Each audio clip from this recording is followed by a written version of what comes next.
we are going to perform multi-class classification using Support Vector Machine. Click on this file so that we can open it in our Google Colab environment. So here we are in our project 2. Now for project 2, I need NumPy. I need train test split. So I am importing it from sklearn.model_selection. I need support vector classifier, which I am importing it from sklearn.svm. Similarly, I need matplotlib. I need pandas. I need a display, which I am importing from IPython, and I also need Seaborn. So I am importing Seaborn as SNS. So let's run this cell to import all these necessary libraries.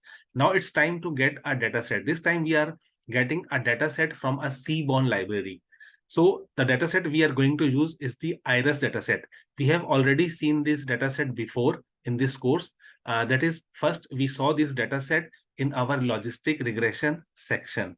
Okay, now it's time to load the dataset. So this dataset is present in Seaborn. So the line of code is sns.load_dataset. This is the name of dataset. That is the iris dataset, and I am loading it to a variable also known as iris. Okay, let's run this cell to download the dataset, and we can see that the shape of the dataset is 150 by 5. That is, it has 150 samples and it has 5 columns. Let's check the head of the dataset. And here we can see the first 5 sample of the dataset. It has 5 columns: the sepal length, sepal width, petal length, petal width, and the species. So basically, the species will be used as a label to classify, and rest of the 4 columns will be used as a feature of the dataset. So these first column are our features, and this species or the last column is our label, or this is our Y. So we know that this dataset is about 3 flowers, and these flowers are Setosa, versicolor, and virginica. And we have 50 samples of each flower. That's why we have total 150 sample in our dataset. Let's check the unique name of the species here. So this species column must have 3 names. So it has Setosa, versicolor, virginica. So these are the 3 classes on which we are going to make a classification. Okay, so we have 4 features and 1 label, and in that label column, 1 label column basically, and in that label column, we have 3 classes: Setosa, versicolor, and virginica. Okay, if we want to display these flower like Setosa, versicolor, and virginica, we can use this URL in order to display. So here we are importing an image from ipython.display in order to display the images. So first we are going to display the Setosa image. So this is flower Setosa.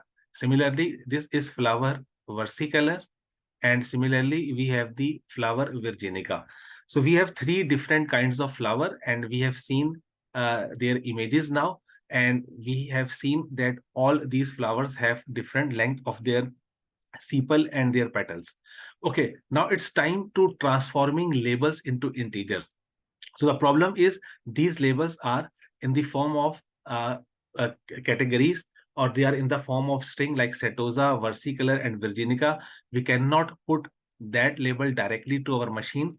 Therefore, we have to replace them with the integer. So we are going to replace Setosa with the value 0, versicolor with the value 1, virginica with the value 2. So here the line of code is iris.species to replace. So here we are replacing the species. The first species is Setosa, and we are going to replace it with the value 0, and we are going to make it a permanent change. That's why in place is equals to true. Similarly, 1 will be replaced for versicolor, and virginica will be replaced by 2. So let's run this cell. And now if we see the head, we can see that now the species are in the form of integers. Okay, let's see the unique values. So we can see that we have 50 labels belongs to class 0, 50 samples belongs to class 0, 50 samples belongs to class 1. And similarly, we have 50 sample belongs to class 2. So we have 3 classes, and we have 50 samples belongs to each class. That's why if we see here the shape of our data set, we have total 150 samples. Okay, now it's time to extract features and label. So we have 5 columns in total, and first 4 columns, that is sepal length, sepal width, petal length, and petal width, these are our features. So we have to find these values, or we have to extract these values as a feature of our data. So the command is iris.ilog. This is the integer log. Here I am going to read all the rows and all the columns except the last column. So in our feature, there will be no last column because we know that the last column will be included in our labels. Okay, let's run this cell to get the value of X, that is the value of the feature. Now for Y or for our label, we only need the last column. So for last column, we are using the index -1. Let's run this cell to get the value of Y. Now it's time to perform a train test split.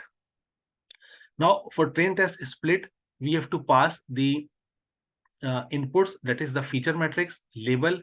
The test size is 0.2, means 20% of the data will be used as a testing and remaining 80% of data will be used as a training. Random state is equals to 45. It means when I run this cell, I will get the same testing and training sample every time. So the output of this function train test split has 4 values. So I will get the training component of the data, the testing component, the training labels, and the testing label. So let's run this cell to perform the train test split. And now it's time to see the shape of the testing data. So we have 30 samples in our testing data. So we know that in our data set, we have 150 samples in total. So we have selected 20% data as a test data. That's why there are only 30 samples in our test data. Now it's time to standardize the data. For data standardization, we are importing standard scalar from sklearn.preprocessing. Here I am instantiating my standard scalar as SC. Here I am fitting my standard scalar to the training component. And here I am transforming my test component to standardize the data. So by running this cell, I will be able to standardize both the training and the testing components. So let's run this cell. Now it's time to applying support vector machine. So I have already imported support vector classifier. So it's time to instantiate support vector classifier.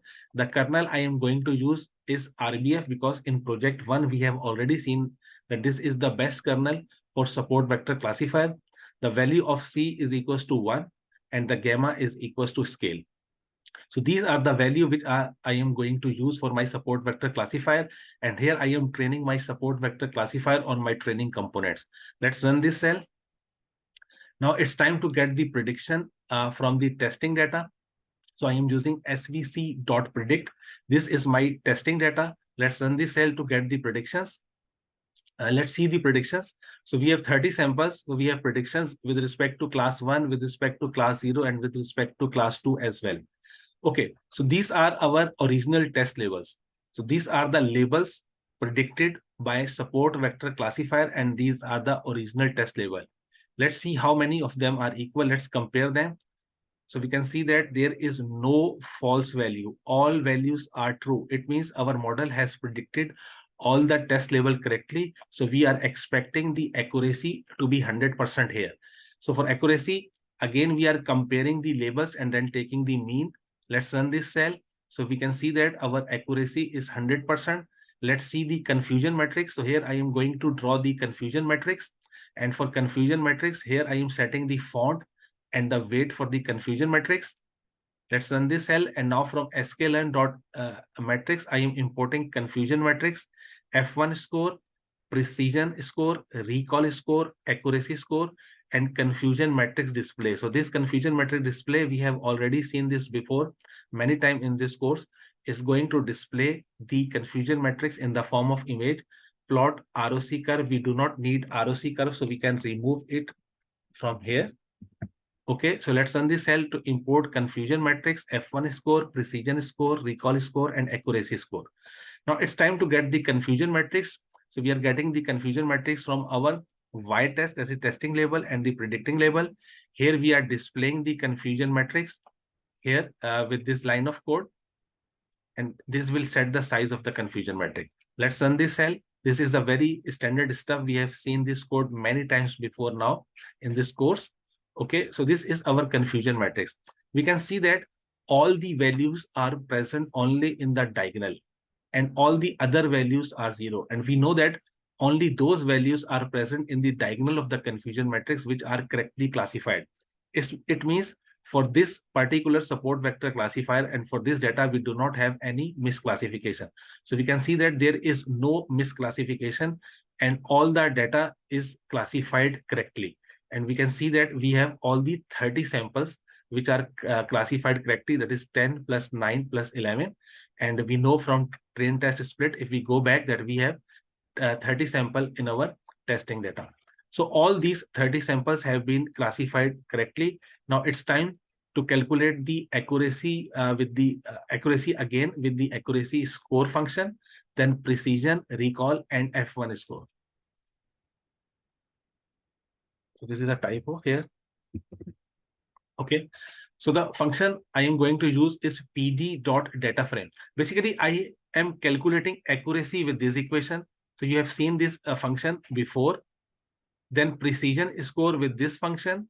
Then recall score from this function. We have seen this function many times before. Only difference is this time, after calculating accuracy, precision score, recall score, and F1 score, I am going to transform those values into the data frame, and I am calling it as a matrix.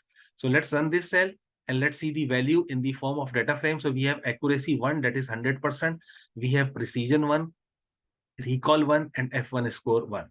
So in this project, we learn how to apply support vector classifier on a dataset known as iris dataset, which has 3 classes. So basically, we performed multi-class classification with the help of support vector classifier. Here we set the parameters which we learned from our project 1, that the best parameters are C is equals to 1, gamma is equals to scale, and kernel is RBF. And we achieved the 100% accuracy on this dataset. So I hope you understood this lecture. Thanks for listening, and I will see you in the next lecture.